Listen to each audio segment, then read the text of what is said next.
Bem, agora a gente vai resolver o exercício 7. Ele deve também o exercício na apostila, entramos no módulo 3 agora, tá?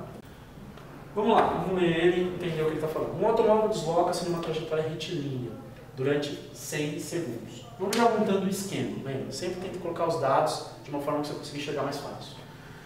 Então, um automóvel desloca-se numa trajetória retilínea durante 100 segundos. O ΔT igual a 100 segundos. Vamos lá. Sua velocidade média durante esse intervalo de tempo é 2 metros por segundo. Então, a velocidade média vai ser igual a 2 metros por segundo. Tranquilo? Se x representa a posição do automóvel em função do tempo, com relação à origem, e v a sua velocidade instantânea, qual o gráfico que representa este movimento? E aí você tem todas as alternativas. Tudo bem? Vamos lá. Velocidade média tem todo o movimento, tá? Não é só no MU que existe velocidade média. No MU, a grande característica dele é que a velocidade média é igual a instantânea. Mas ele pode variar. A velocidade média sempre tem o mesmo conceito. V ΔS sobre ΔT. Essa é a velocidade média. Tranquilo? Não interessa que a velocidade instantânea ficou variando. O que interessa é saber a velocidade média. Então o que você tem que fazer? Ficar de olho nos eixos dos gráficos. O primeiro gráfico que você pode eliminar é a alternativa B. Porque é um gráfico de V sobre T. E aqui é o 4. Ele fala que aqui é 4. Se o eixo está constante, não variando com o tempo, a velocidade só pode ser 4, velocidade média. Só que nós sabemos que a velocidade média é igual a 2. Então, essa alternativa B já elimina de cara. Vamos lá. Daí, nós temos a alternativa A. O que a alternativa A fala? Ela fala que o x em metros e o t é uma reta. Vai terminar no 400 e no 100. Lembrando das propriedades gráficas que a gente viu.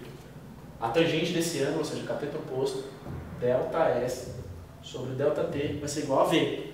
Então, se eu divido esse por esse, eu tenho V. Se eu dividir 400 por 100, vai me dar 4. E essa não é a velocidade média que eu quero. Eu sei que a velocidade média que eu desenvolvi foi 2 metros por segundo. Então, essa alternativa A também está errada. Vamos para a alternativa A. B a gente já eliminou, a A também. Agora vamos para a C. A C também de cara você já pode eliminar. Eu tenho x em função do tempo. Dá uma olhada aqui, o x é uma reta paralela em relação ao tempo. O que está indicando? Que não importa o quanto eu estou medindo aqui, a posição nunca varia. Ela está em 200.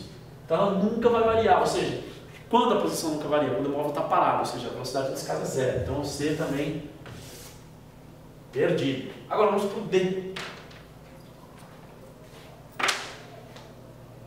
Alternativa D. Eu tenho 4 aqui.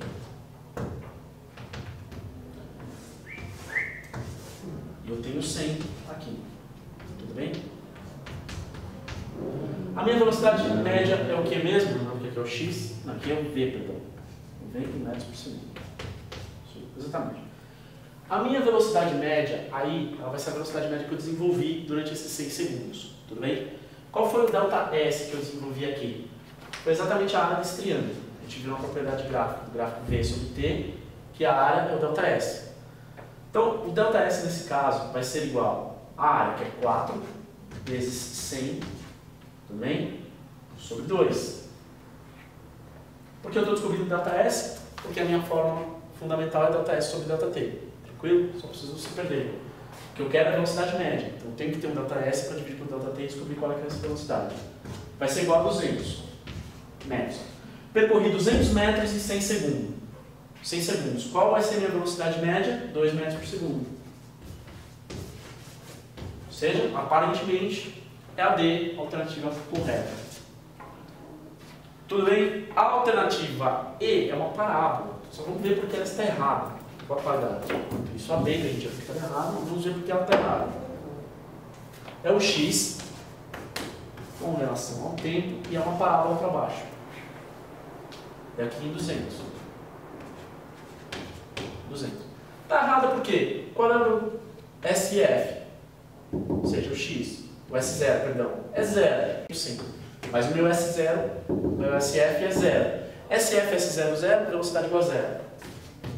Ou seja, está errada também a alternativa E.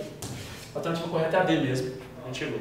8 agora, o terceiro módulo da FUVEST, tá? É o exercício 5 aí do terceiro módulo. É um exercício extremamente difícil, precisa pensar bem para conseguir chegar no resultado. A gente vai tentar montar um pensamento bacana para a gente conseguir resolver esse exercício. Vamos lá. Eu vou ler ele tranquilamente e já vou montando um esquema gráfico para vocês entenderem. Vamos lá. Um automóvel e um ônibus. Então, vamos começar desenhando um auto e um ônibus. Um auto e um ônibus. Certo? Vamos lá. Numa estrada plana, mantendo velocidades constantes em torno de 100, ou seja, o auto desenvolve a velocidade do auto. Desenvolve uma velocidade de 100 km por hora. E a velocidade do ônibus é aproximadamente 75 km por hora. Respectivamente. Né? Continuando lendo aí, os dois veículos passam lado a lado no posto de pedágio. No instante t igual a zero, eles estão mais ou menos como está aqui. Ó. No instante t0, eles estão lado a lado, né? No posto de pedágio.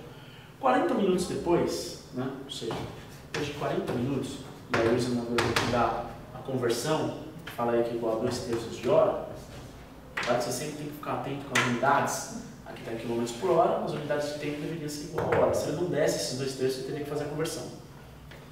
Então vamos lá. Igual a 2/3 de horas, depois, nessa estrada, o motorista de ônibus vê o automóvel ultrapassado.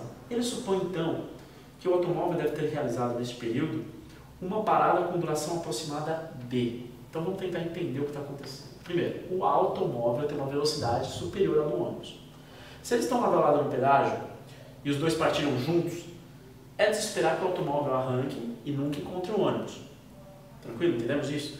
Se o ônibus viu, depois de 40 minutos, o automóvel passando por ele, é razoável o motorista do ônibus supor que o automóvel ficou preso no pedágio por algum motivo, parado lá.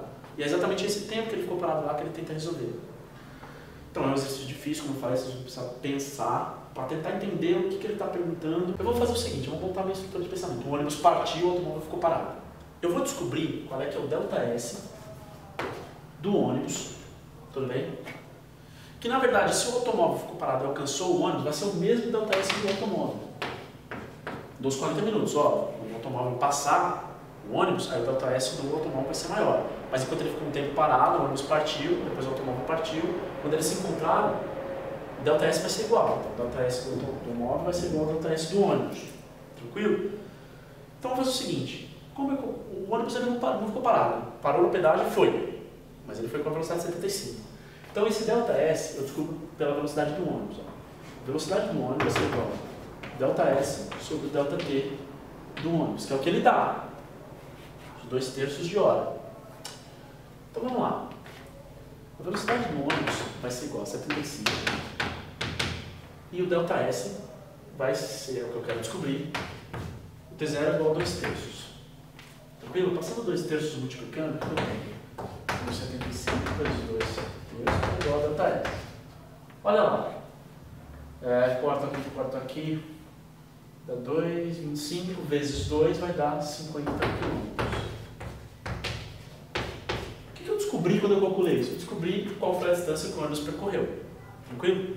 Agora pensa comigo. Se o automóvel alcançou o ônibus e eles partiram do mesmo ponto, eles percorreram o mesmo ΔS.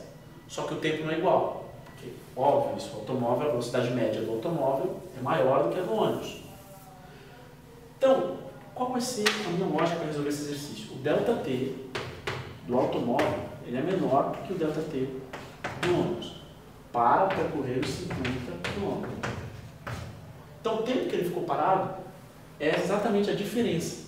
Se eu pego o tempo que o ônibus levou para percorrer os 50 e o tempo que o automóvel levaria se ele não ficasse parado para percorrer os 50, se eu subtrair, eu descubro exatamente o tempo que o automóvel ficou parado. É exatamente isso que eu vou fazer. Vamos lá. Qual é a velocidade do automóvel? É igual a 100. Certo? Vamos para o alto agora. Olha o alto aqui. 100. O ΔS do alto, a gente sabe, é 50. Por quê? Porque ele alcançou o ônibus. O ΔS tem que ser o mesmo. Sobre o ΔT do automóvel. Então, passando do ΔT para cá, é 50, 50 km. Passando do ΔT para cá e dividido por 100, eu vou ter o ΔT do automóvel vai ser igual a meio. Cálculo simples, 50 sobre 100, meio. Então, repare que o tempo realmente para percorrer 50 km é menor, de horas aqui, é menor do que o tempo que o ônibus levou, que foi 2 terços de hora. Se eu pego os 2 terços de hora menos o meio, eu vou descobrir exatamente qual foi o tempo que o automóvel ficou parado, qual foi o tempo que o ônibus ganhou do automóvel para abrir uma distância sobre ele. Um múltiplo comum dá 6, temos 4 menos 3, igual a 1 sexto de hora. Se você olhar para as alternativas, não tem horas, tem minutos, então temos que fazer as conversões. Então, 1 sexto de hora, se você fizer uma regra de 5, você vai chegar em 10 minutos. Alternativa C.